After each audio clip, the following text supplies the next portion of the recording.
welcome to another episode on my channel. Of course, it's your girlfriend Tola Babade.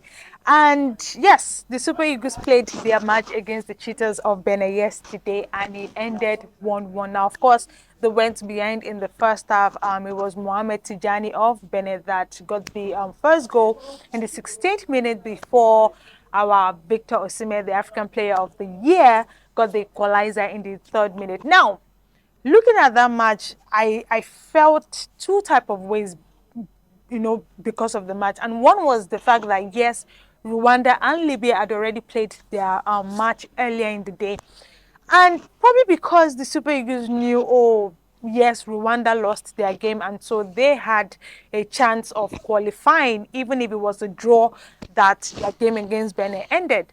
And I don't want to believe probably that's the reason why they played in a very lackluster manner. It was a very bad performance. I wouldn't even lie. I think Benin was attacking most of the time in the first half, in the second half. And I think it was just one of those lucky chances that the Super Eagles got. And definitely Osimhen powered high to get the header for the Super Eagles, equalizing the game 1-1. But I do feel they should do better. And yes, our last game in the AFCON qualifiers is going to be on Monday against Rwanda. That's the Amavubi of Rwanda.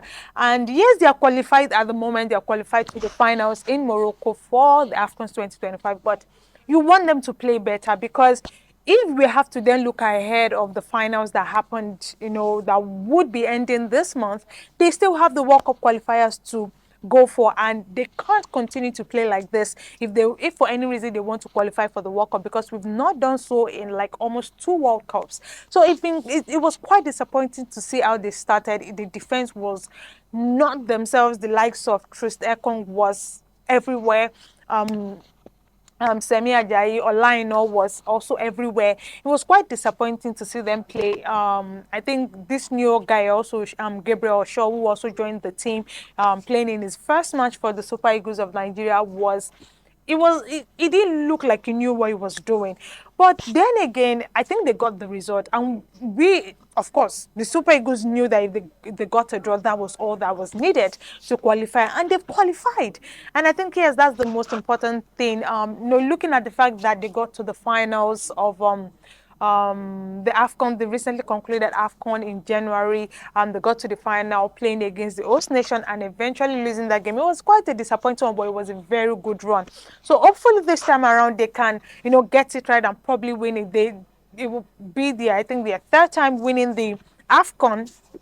But you know what, they've done what is most important, which is qualifying, and they've done that and gotten that out of the park. But I do believe that they should get it right. The interim coach, that's Augustine Eguavon, has to do better with that team. Even in the last game that they played against Libya at home, they struggled a bit, and you would expect them to do better, but you never can tell. I think they've always just played better when they play at home, especially in the Godswill Akpabio Stadium in Uyo. They've always played better. And yes, I want to believe that when you play at home, you have the fans behind you. You always have that energy to want to impress the fans. But they need to do better. They really, really need to do better. But that's it anyways for the guys until Monday, when they'll be playing their next game against Rwanda.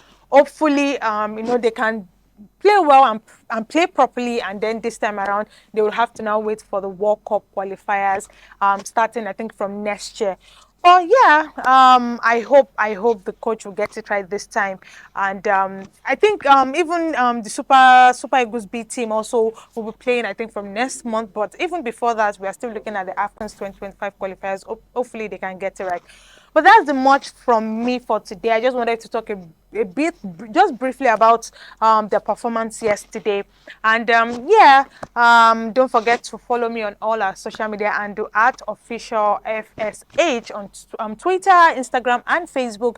And also don't forget to subscribe to my channel and ensure to share your thoughts about the game, what you thought probably the coach should do better, and what the players themselves can do to improve in the next game and the final game of the AFCON qualifiers.